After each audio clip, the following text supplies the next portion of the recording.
My name is Brian Overby. I am the Senior Options Analyst with Ally Invest. And our next guest speaker is Shelley Seagler. She's the Director of Education for Snider Advisors. I'm going to talk to Shelley about how they attempt to climb the market using an options ladder. I've known Shelley for quite a while. Shelley and Snider Advisors I've been friends with for, I think over 15 years now. And we're going to have a very strong and deep discussion about Snider Advisors and what their investing method is, and also how they use options inside their investing portfolio. So with that said, I'd like to bring on Shelley Seagler from Snider Advisors. Hey, Shelley. Hey, Brian, how are you? I'm doing well. I'm doing well. We're rocking and rolling here on this digital conference. So, Shelley, I'd like to start by asking you, first of all, who is Snider Advisors and how did the company get started? That's good. So, Snider Advisors is a registered investment advisor. We're based in Dallas, Texas. We have been around since September of 2002. So, I think especially after the past several months, we can say that we've weathered through just about every kind of market condition you can imagine. If you think about the history of our company, it is impossible to separate that from our founder, Kim Snider. So I'll give you a little bit of Kim's story. And Brian, you may be familiar with it, but for those of you who aren't, right out of college, Kim went to work for a small company that was rapidly growing, and they paid her in options. That was her bonuses, were stock options. And when that company went public, she was part of that IPO, and she actually very quickly came into the type of money that most of us dream about having. So she wasn't exactly sure what to do with that money. So she did what she believed was the responsible thing, right? She went to somebody that she had worked with in the past that she knew, she trusted. And this was somebody from, a big reputable firm. And so she trusted him to manage her money. But what happened is within 2 years, he had actually lost all of it. And keep in mind, this was in the period of time that's known as one of the most powerful bull markets in our country's history. So to lose that much money that quickly, especially in that period of time, took a special skill. But that's what happened. And so that experience really left her devastated, obviously financially devastated, but it also put her in this position where she was not sure who to trust. And she wanted to make sure that she never had to abdicate the responsibility of her portfolio to somebody else again. So she really set forth to get an education. She learned all about, finance and investing. She became a trader, the Chicago Board of Options Exchange. And in that period of time, she began to develop what is now known as the Snider investment method.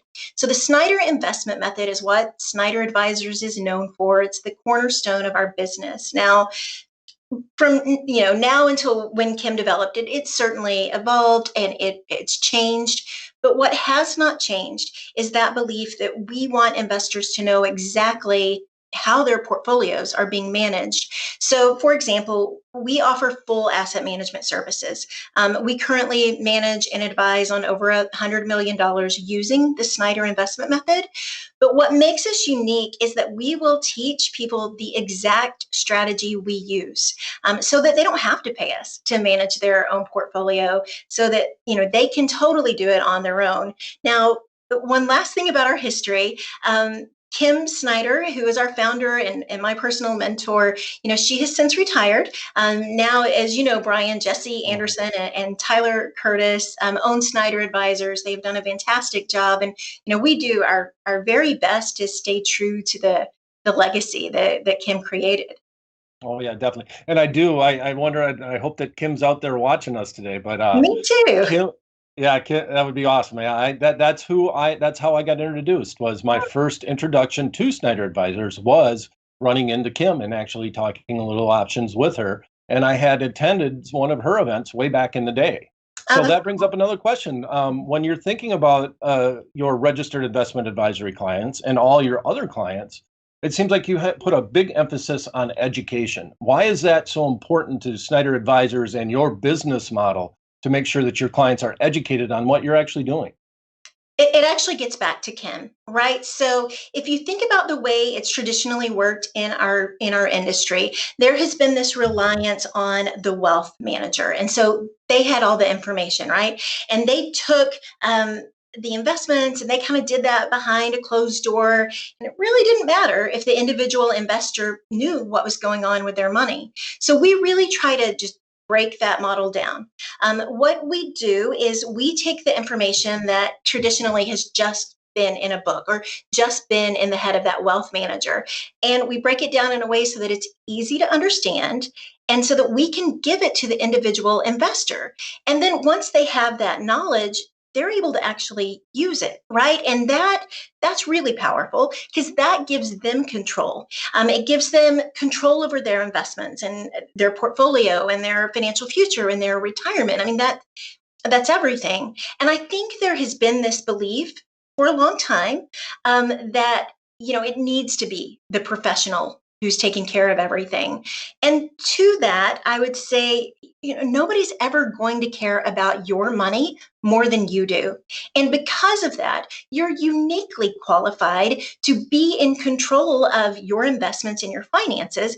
You just have to have, information, and you have to develop a skill set, and you certainly need the confidence to make appropriate decisions. But all of that is very doable if you couple that with a solid financial education.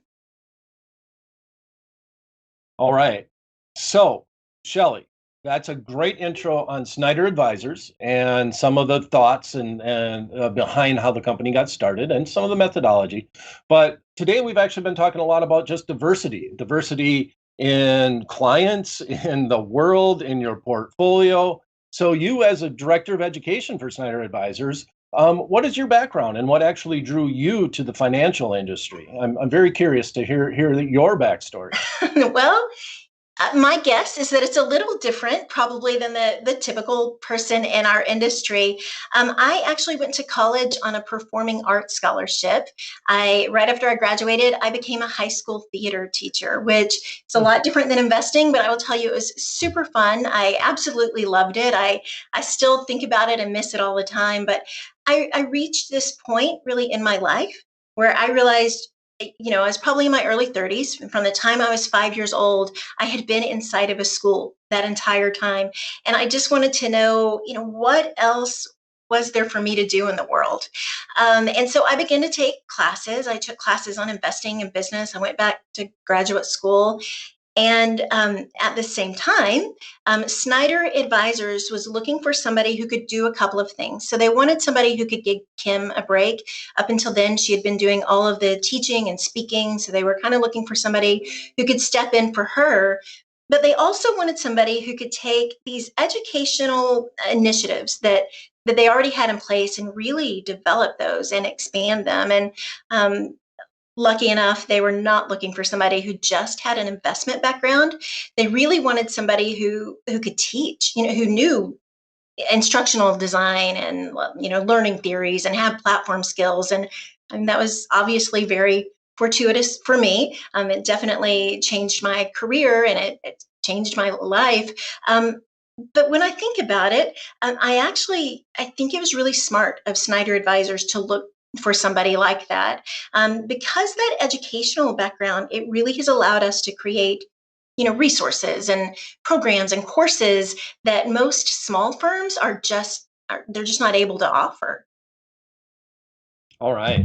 So we have a lot of similarities, actually. And I don't know if I've ever mentioned this to you before, but my father was a small town high school teacher. He coached baseball and basketball. My brother was, my uncle was. I was thinking my degree's in math. I was going to come and was thinking about being a math teacher to start with. And I kind of went down the same kind of path where I really got into investing, and I thought I would dip my toe in the water. And with the math background, I really started talking a little bit about options. So I really appreciate your story. And especially the fact that I agree with you that a lot of people, the ability to teach just seems to be a much harder skill than the ability to invest, if you will. So in all of my years of teaching, I've always seen that real good traders lot of times don't make real good teachers.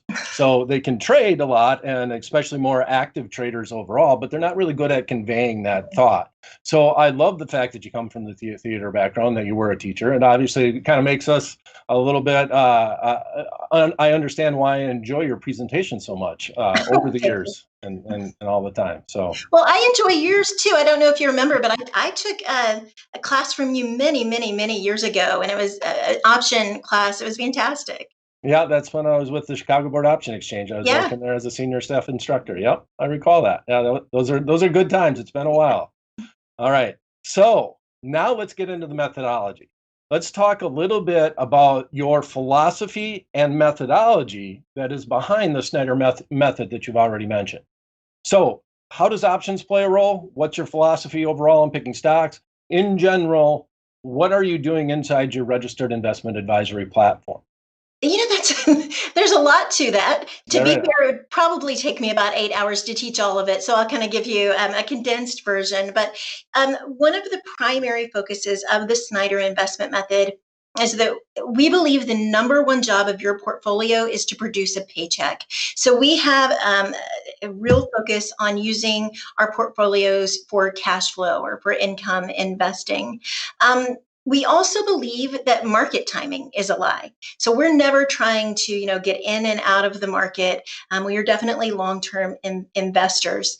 The way that we approach it is we will buy a stock from a financially sound, well-run company, and then we will use that stock to generate income through selling options each month.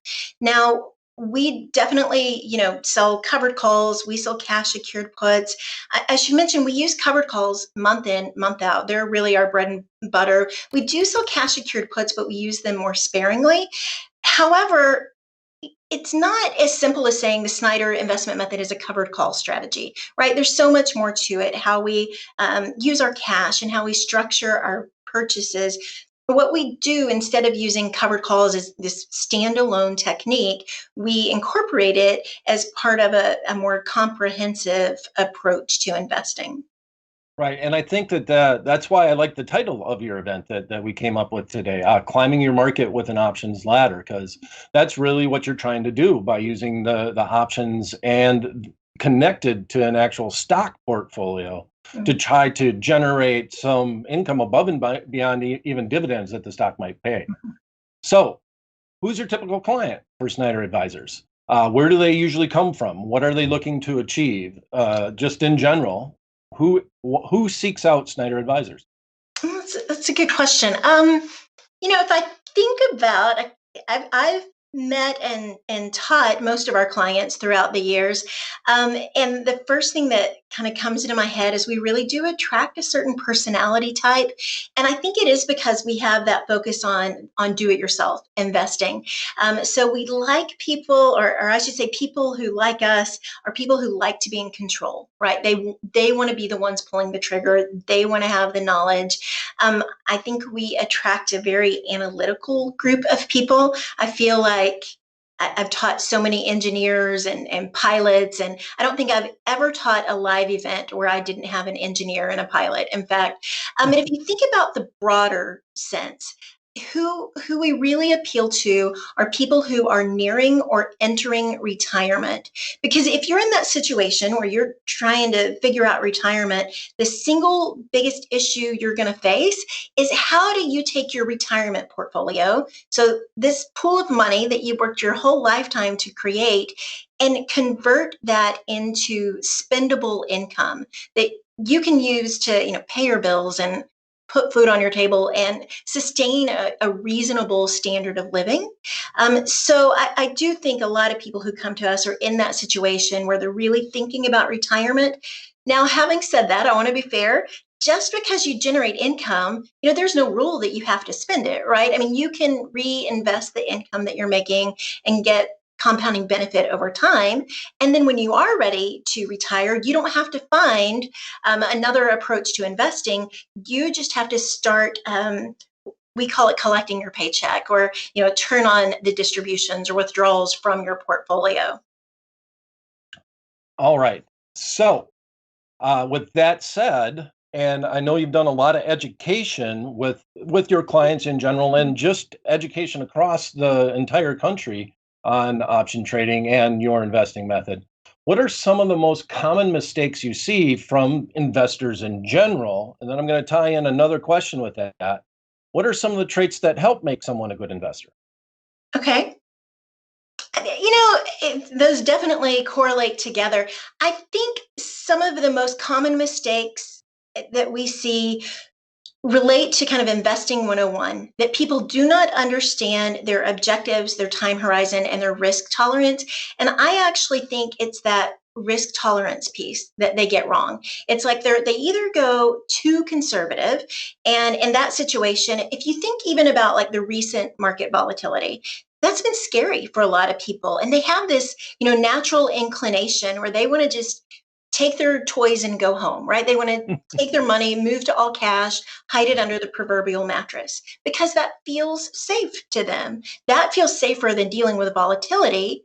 But if you think about cash over the past almost 100 years, after you factor in taxes and inflation, it's had a negative real return. So, I mean, that's basically saying, I'm not investing at that point. I'm not an investor. I'm just saving. And I think that's actually one of the mistakes people make is they treat money that they should be investing like it's a savings account. I also think there's this diversification problem sometimes where, in an effort to be safe, people move all of their money to something like bonds or CDs, which are perfectly appropriate. Unless they're the entirety, in my opinion, of your retirement portfolio. In that situation, unless you have an obscene amount of money, just gobs and gobs of cash, you're not going to be able to live off of the yields that bonds typically give you. So that's kind of this conservative, I'm not going to do anything. And then on the flip side of that, I was talking to somebody a while ago, and I was asking them what they wanted to achieve. They said, "Well, I'd like to double my money in the next 2 years." And hopefully, I had an appropriate response. I was a little taken back. That's not an investment objective, not a reasonable one, right? And what happens when people have these kind of more outlandish expectations, then they start looking for techniques that, I'm sure you know this, they're highly speculative and highly leveraged and based on trying to get in and out of the market at the right time. And I mentioned earlier, we believe that market timing is a lie. I mean, there's a literal battleship of academic evidence that says it is impossible to consistently time the market over the long run. So I will, for the sake of being fair, it is possible to get an occasional market call right. Absolutely. But to do that consistently in a way that is going to allow you to meet your long-term goals, I mean, there's just so much academic evidence that says that's impossible to achieve. And I do think it boils down to those things, not knowing your true objectives and your true risk tolerance, and then not tying those things to your timeline. And as an educator, I also have to say, I think people don't have plans. They get little pieces of information and they will do trades. I'll do this trade or that trade, but they're not really thinking about how does that all fit together. Now, did you also ask me characteristic or traits? Traits. Yeah, overall some traits. And actually I'd like to throw a couple things in on the investors in general, what makes a good investor. One of the biggest things is just being able to take a loss. And we're going to talk a little bit about the option trading that you do and how you guys approach and build your ladder. But overall, one of my best, I like to consider some of my best trades are trades where I was actually down on and I really wanted to hold. I wanted to play the hope game, but I actually sold and got out. And I think that's the hardest thing for beginning investors to do is actually to sell a loser. And a lot of times you're missing out on other opportunities when you don't move on from that trade. Right, the stock might come back eventually, but when that happens, when we're doing these type of strategies, sometimes there was a better opportunity that you missed while you were waiting for that underlying stock to bounce back. And I love the way that you guys approach your investing overall because you're not necessarily just speculating on exactly where that stock is going to next. You're using that stock as a vehicle to actually generate some income on. All right. So now let's get into some of the traits. So that's one of the big things that I see beginning investors and do. Mhm. What are some of the good traits that that make someone a good investor, Shelley? You know, there's so many. I mean, I think being naturally curious, which I'm going to assume most of the people watching us today are, that they want more information and they love to learn. I think that's certainly a key thing.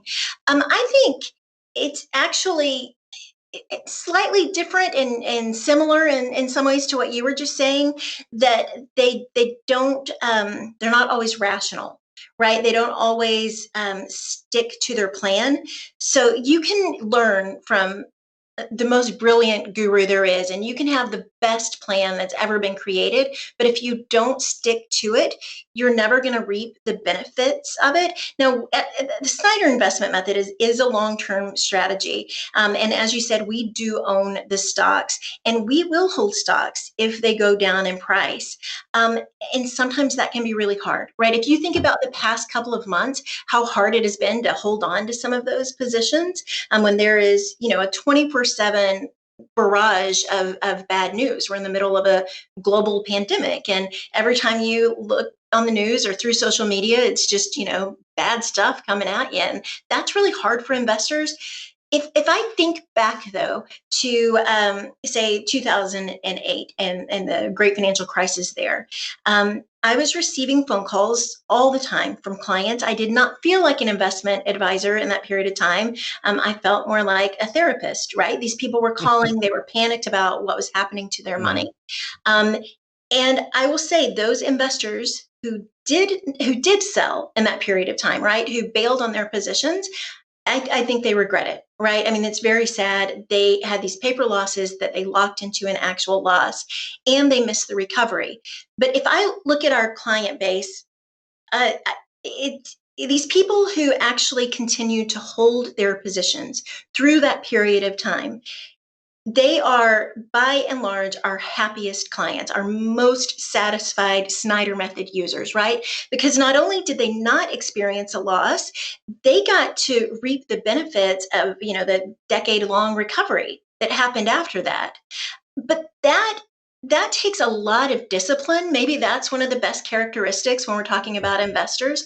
It's really sticking to that plan, learning how to tune out not just the noise, but yourself. Because as humans, we are hardwired to, flee from things that cause us stress and pursue things that, feel good to us, that bring us pleasure. And that's fantastic for our survival. That's why, like, you and I are here today, because our ancestors had that instinct. But it is terrible for your investing, because once you start letting your fear or your greed kick in, then you're letting your emotions dictate your investment outcomes. All right. Yeah, without a doubt, Shelley. And like I actually have another instructor, and I'm going to steal this phrase from him. But he says sometimes I'd rather teach a 6-year-old how to trade options as opposed to an adult, because the 6-year-old will usually do what you tell them to do. In other words, you see a lot of adults say, "Well, okay, the stock has done this, it's done that, it bounced off the Fibonacci, hit the Bollinger Band. Mm. It's definitely going to do, it's going to bounce back," and they play the hope game and don't adjust, don't do anything with their trades overall. And that is Mhm. you might say to yourself, "Oh, I would never do that," but it's real interesting how many people I've heard say that, and then when it comes right down to it and they have money invested, they can't follow their plan. Yeah, you're right. I mean, you're absolutely right. It's different when you're teaching it in theory Hmm. versus when it's actually your money that's in play. And, you reminded me earlier. You asked me where our clients come from, and I don't know if I ever answered that, but you Okay. reminded me we actually do have a lot of novice clients, and like you were saying with a 6-year-old, sometimes they are easier to teach. Sometimes I think the more information, the more experience somebody might have as a day trader, the harder it is for them to kind of stick to that system. So, I definitely have an affinity for those novice investors. All right. Yeah, without a doubt. All right, Shelley. So thanks for the background. And now let's talk a little bit of options. We're getting to the end of our segment here. So let's dive into some market related questions. I would love you to teach us how to climb the market with an options ladder. So tell me how you generate income through options and how you use that to build your ladder portfolio overall, I guess. Okay. Okay. So I mentioned earlier, I think I might have that the Snider investment method is really systematic. So we follow, the same steps, the same guidelines, the same rules month after month. We have very specific rules about how and when we buy shares and how and when we sell options. So I'll kind of start at the beginning. If we were to open a new stock position, what we would do is we would buy a limited number of shares to begin with. Um, we always buy in increments of 100, of course, so that we can efficiently trade covered calls. But let's say, just for our example, we buy 100 shares of a stock. At the same time, we're going to sell a call, one strike out of the money, and then one put at a lower strike price. What that allows us to do is to generate both premium from both the call and the put in that first month. Now, we sell monthly options. So if we jump ahead to expiration, let's say that on that expiration, the stock price has gone up above our call strike price. That position, that call is exercised, that position is closed. We sell our shares. Well, the great news about that is we made those two option premiums, and then we also made some capital appreciation or that profit from sale of stock. Now, in that situation, what we would do is we would do it all over again, either on that stock or another stock. We'd buy shares, sell calls, sell puts. Now, on the other hand, if that price declines, and let's say it declines below the strike price of that put, in that situation, that put would be exercised, we'd be assigned another 100 shares. That's fantastic because even if that put was not exercised, we'd actually go out and buy another 100 shares. So, in other words, our goal in the second month, if that position is not called away, is to own 200 shares so that we can sell two calls. And then in subsequent months, we're going to do the same thing. We're going to buy shares and sell calls. Now, here's where the laddering piece comes in. So, if you think of laddering, from the fixed income world, you have laddered CDs or laddered bonds. You would use a bond ladder, for example, in an effort to smooth out fluctuations in interest rates. So what we do in the Snider method is we take that concept and apply it to covered calls in an effort to smooth out the variation in that stock's price, specifically to continue to generate income from a stock that's had a decline in price. So in the Snider method, we have guidelines about when we can buy shares, as I mentioned. Those guidelines actually put us in a position where we can only accumulate shares if they go down in price. We limit how many shares we can buy at any particular price range. Now that accomplishes two goals. First of all, we do a modified form of dollar cost averaging. So instead of spending the same amount of money each month, we buy the same number of shares each month. By buying them at cheaper prices, we're lowering our average cost. We're able to get out of that position at a profit at a lower price.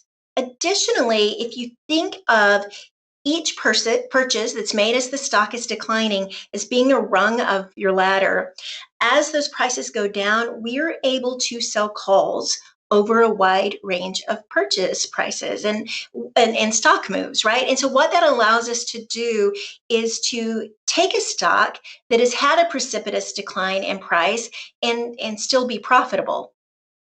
That's really important, right? It's not just important if you think about the past several months. We know that stock prices go down, but if you think about a lot of our clients are using the strategy for retirement.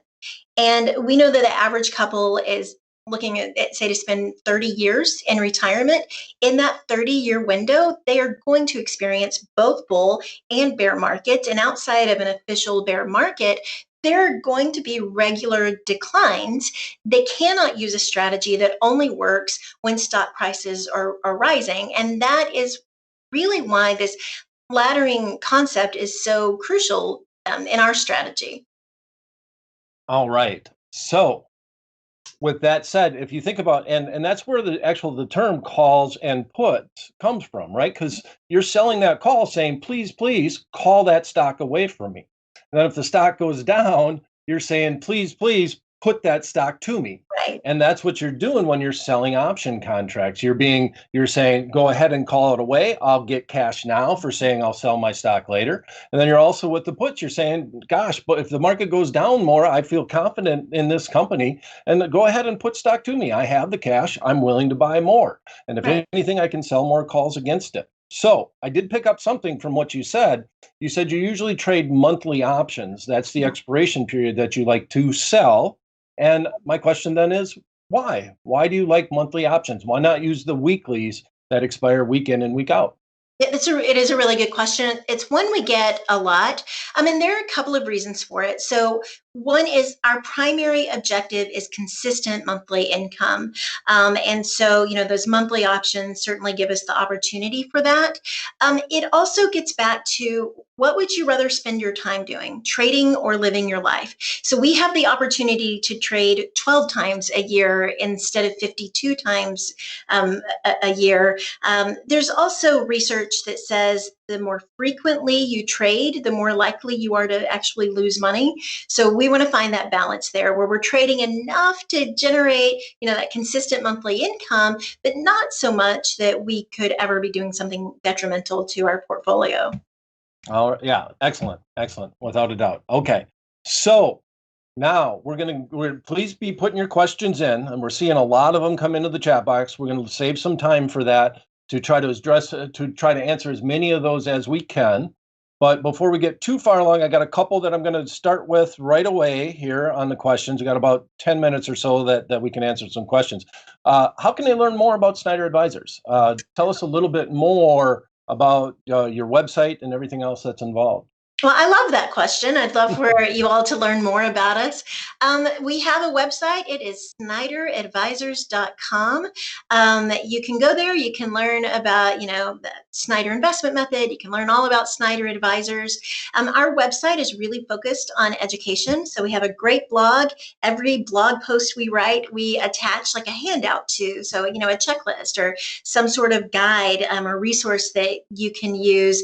If you look at the bottom of the page, you're going to find a link to our events. Next month, I'm teaching a 4-part free webinar series about cash flow investing and using options and all about the Snider investment method. So love to have y'all join that. So that's all at snideradvisors.com. We also created kind of a special page today for people who are watching, and that's snidermethod.com. If you're watching and you go there, you can download a free ebook. It's called The Ultimate Guide to Selling Covered Calls. We'd love for you to have that. And you can also call us. So, we have a toll-free number. It's 8886-SNIDER. I should mention, hopefully it's been on the screen a few times, but it is Snider with an I. So it's 8886-SNIDER. But, we would love to be able to interact with all the people out there and see how we can help you. All right. Well, excellent. Thank you for taking the time for letting us know all that information. And we've had a relationship with Snider Advisors for many years now, and I know that we've been basically your broker of choice for that time period. So that's right. Much appreciated also. Well, yeah, we're certainly happy to recommend you to our clients. You'll do such a great job with them and make it very easy for them to trade the Snider investment method.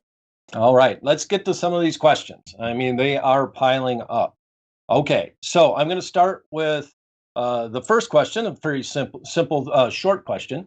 CD Andrews says, where do options fit into portfolio allocation? I guess we kind of covered that a little bit, but maybe a little bit more fodder around how you use it to diversify your portfolio, or I guess to build your ladder. Yeah, so it's a good question, actually. If you think about options themselves, they don't really offer much, and at least in our strategy, they don't offer much diversification. The way that it works for us is we have a very specific stock selection like set of criteria. So, and I'll give you kind of the Reader's Digest overview of that, and then I'll get to your specific question. But we of course look for like well-run solvent companies. We use rapid ratings, which is a bankruptcy indicator, to make sure we're getting into healthy companies. We want stocks whose options are actively traded so that we can generate more option premium.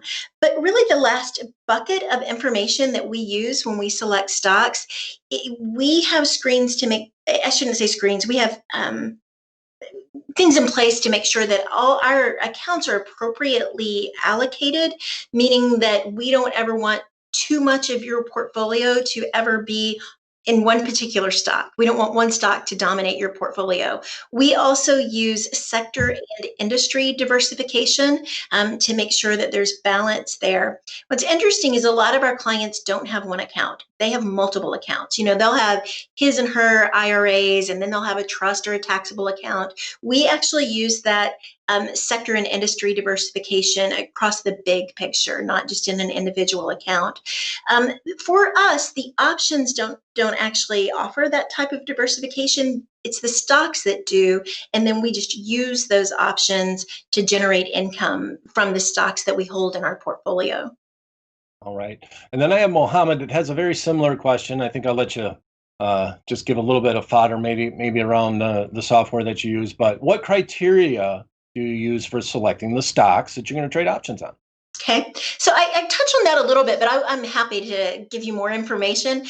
We do have a proprietary tool that we use for stock selection. It also offers record keeping, and it offers automated trading specifically with Ally, which is it's a fantastic tool. It makes it super easy to trade, but we really do look at 3 buckets of information. So again, we want to buy stocks from financially solvent, well-run, healthy companies because we're holding them. So we want to make sure we're buying companies that we are comfortable holding for the long term, even if they have a decline in price. So they have to be, there has to be a really rigorous screening process there for the stocks that we choose.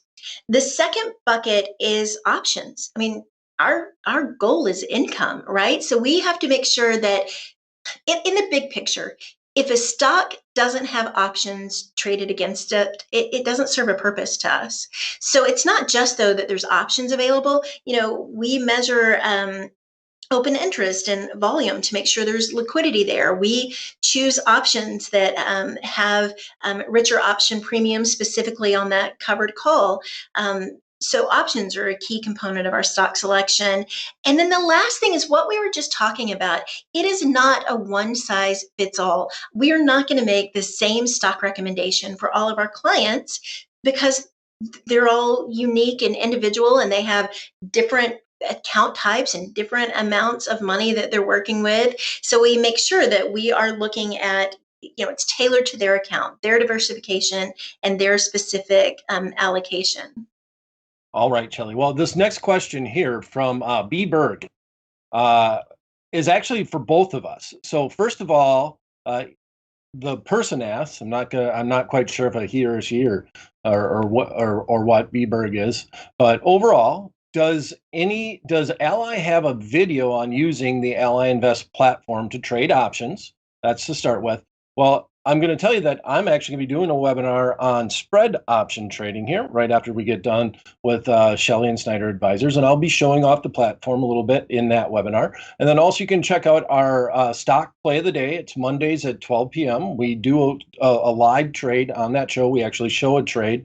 It's just meant to be not meant to be a recommendation, but we do that every Monday at noon on the Ally Invest platform, noon Eastern time. And then the second part of this, Shelley, is you've mentioned that most of your people are retired. Can you trade options in an IRA account? Yeah, you absolutely can. Now, I do get that question a lot. I think it comes from the old days where options were not, specifically puts were not allowed in all account types. But now you really, for example, the Snider investment method, you can use it in, a taxable account, certainly, but you can use it in a traditional, a Roth, a rollover, SEP, a simple, a trust. I mean, most account types now at most brokerage firms are going to allow you to trade both calls and puts within your within any portfolio type. You do have to have the right trade level set up. That's something, if you're one of our clients, we can help you with, or Ally can help you with, to make sure that you have the appropriate trade levels set for your account. Mm-hmm. And then this next one, you've kind of addressed it, Shelley, but I do think that it's worth addressing again. Eric is the person that posted this, and he says, do you use the call options to execute them and purchase the underlying asset, or do you buy and sell the options themselves? You kind of implied a little bit about how you're using the options, but could you go in a little bit more detail about exercise and assignment versus buying to close and selling to close your option contracts? Yeah, I'd love to clear that up a little bit. So this is how it works. We buy stock, we sell or write a covered call against the shares that we own. That call obligates us to sell our shares, to sell that underlying asset. So if the stock closes above the strike price of that call, we're going to automatically sell those shares. Those shares are going to be, as Brian said earlier, they're going to be called away from us. Now, the way that the puts work for us is we sell puts. We typically sell them slightly below the current share price, what that stock is currently trading at. When we sell puts, we're obligating ourselves to buy shares. So if that put is exercised, we're assigned, or as Brian said earlier, it's absolutely right, we're put another lot of shares. We actually never buy options. And the reason for that is to us, it falls in that realm of trying to time the market. We're not betting that that stock is going to go up in price or down in price. We just want to use the shares that we own to sell options to generate income. So hopefully that clears it up a little bit. All right. Yeah, without a doubt. And right, you're the overall concept here of the way I think Snider likes to approach their option trading is that you're neutral to bullish on the marketplace. You do okay if the stock just stays where it's at. You do better if it goes up, but if it goes down, you got a plan. And that's everything that we've talked about here so far on the digital conference is having a plan, trying to stick to your plan. Right. You're not always going to be right on the stock, but you got to have a plan in case you're not. All right. That's right. So, where can where do I get a database to check the stocks? I'll let you talk a little bit about that, but that comes from Allison. Just in general, go ahead, I guess, talk a little bit about the software that you like to use. Yeah, so we have created a software. It's called Latco. That's just what we named it. But there was a question earlier about this, and I can give a little bit more detail about that stock selection. I kind of give a high level overview. We offer an online course to teach the Snider investment method. Part of that online course is that you can get the exact criteria that we use. I mean, we want to make sure our clients totally understand it. That online course also includes access to that stock selection tool. So, we certainly don't want there to be like smoke and mirrors there. We want to make it very upfront to our clients exactly what we're using. We also, I wish I could remember right now, we do have that data available on our website somewhere too for free for anybody to review. We also offer a free covered call screener that has great information. You can, it's a little harder to find, but we're happy to give it to you. You can give us a call and we'll give it that to you. You can also email us at support@snideradvisors.com. We have a lot of resources in place to help people find these stocks to trade so that they can sell option. All right. Well, we have a time for just a few more questions here. I have a little bit tougher one. David G. Right now, it seems like option trading on companies affected by the pandemics, such as travel companies, airlines, cruise lines, may be good choices for this approach to trading. Any comments? Did I'm you say glad you're answering this one, Shelley. maybe or may not be good choices? May be good choices. Do you agree? They may be. The truth is maybe. I mean, you're right. They may be or they may not be. I think there's a lot more to it than just thinking, oh, now's an appropriate time to buy this industry or that industry. It really does get to what does the data say? What are the financials of that company, both in the past and, what are they predicted to be in the future? And that's why we have very specific screens. I mentioned earlier, we use rapid ratings. I mean, it's a bankruptcy indicator. It's looking to see, what is that company's propensity for bankruptcy over the next, say, 1 to 3 years. I would rather rely on those screens and that data than some sort of more broader feeling about a particular industry. All right. Next, Troy. This sounds like an expensive option, an expensive strategy.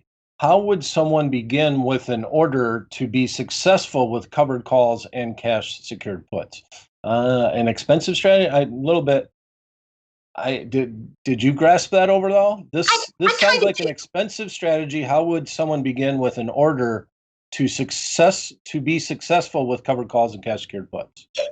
That actually, I think I know where he's coming from. First of all, just real quickly, we offer an online course that you can find about that on our website. It's not super expensive to take, especially if you compare it to other people. So just to learn the Snider investment method, not particularly expensive.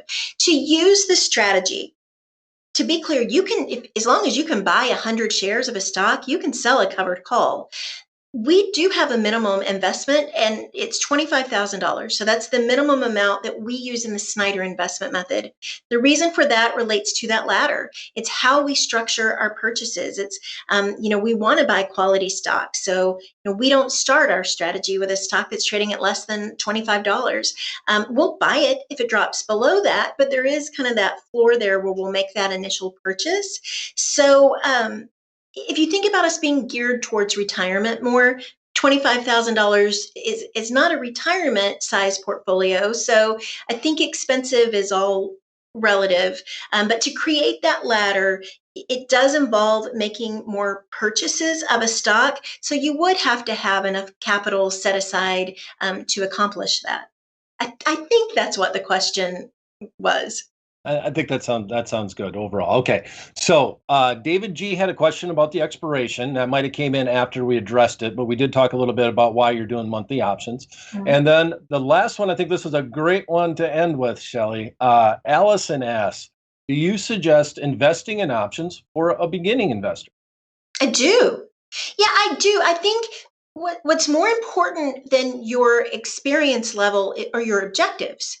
So, you need to figure out if something like covered calls or the Snider investment method, if they fit your objectives, then, you can learn how to use the strategy. In fact, I mentioned earlier, I love to teach novice investors. They're, a blank slate.